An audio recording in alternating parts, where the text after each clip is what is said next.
And welcome back.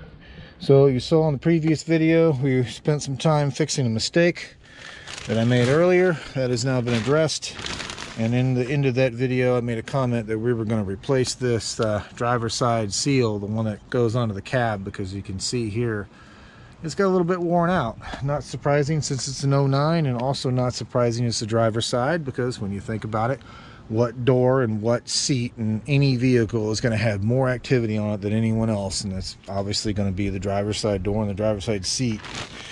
So here's the part number for that seal. Again, this is the one that goes on the cab, not the door.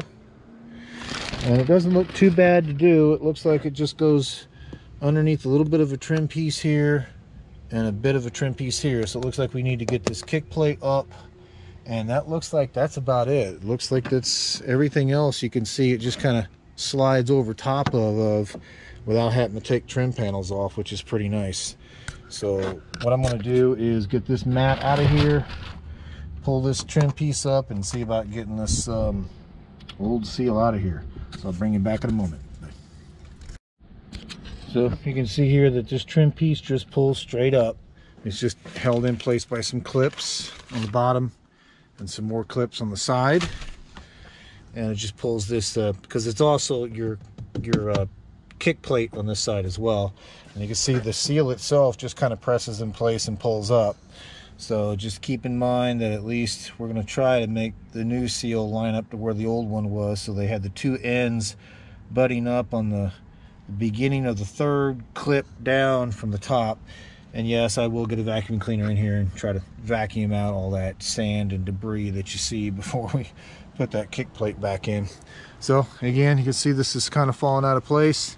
I'm not seeing any sealant being used, which is good. So it looks like we should just be able to press the new one in and just keep moving. As far as this piece here, it looks like, yeah, you've got enough play in that. You can actually just push that off to the side to get that seal out. So that's what I'm gonna work on next, and I'll bring you back. And welcome back. So you can see we got our seal in. I didn't video it because I have to tell you that I love how Mopar does their door seals. Wow. And I did check. I couldn't find an aftermarket version of this, but I can only get it through Mopar. And I want to say that even from Rock Auto, this particular seal here was, and I'll tell you the price, it was about $100. It wasn't insanely expensive, but it fell right into place. And I mean fell right into place. We just started the seal down here where the old one started and worked it this way, and then pushed it in place and got it up around the corners. And remember, when you're putting your seal in, that other than this kick plate here and this little place here, it goes on top of your molding, as you can see there. So it's really, really easy to get these out and push new ones in place and not have to remove all the door trim, things of that nature. And again, this one just pulls up and snaps back down. And yes, you can see that we did vacuum underneath of it, around it, and clean the kick plate up while we had it out.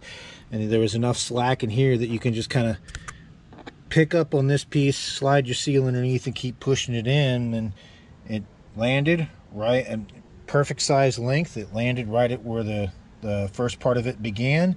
No fitment issues at all. It pressed in place, and like I said, I'm very, very happy with how they do their door seals. That had to be the easiest door seal I think I've ever done.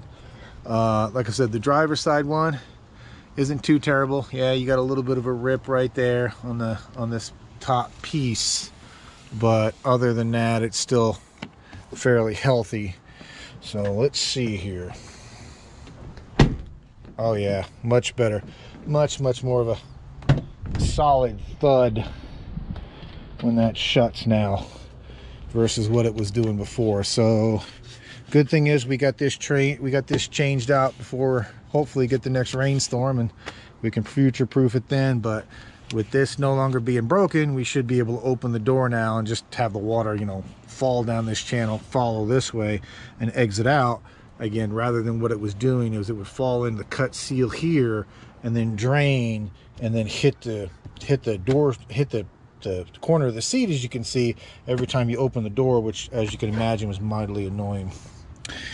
But awesome. That is in place. And if this outer edge isn't fitting right, you can just kind of get your fingers underneath the lip of it and just go like this around all your trim pieces and just make sure it's laying flat.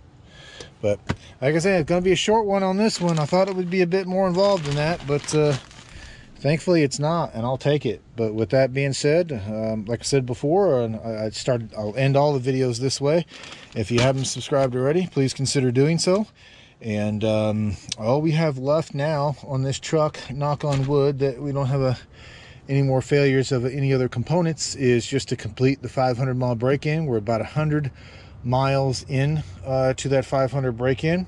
So we need to, now that we're functional again and we've got that drive belt replaced, we need to kind of do some switcheroo with some vehicles around here, get it to the end, and start grabbing this one just to run errands, appointments, do things of that nature, just so we can get up onto that 500-mile mark, do the 500-mile service on it from that point, and then get this truck up to where it needs to go to its intended owner.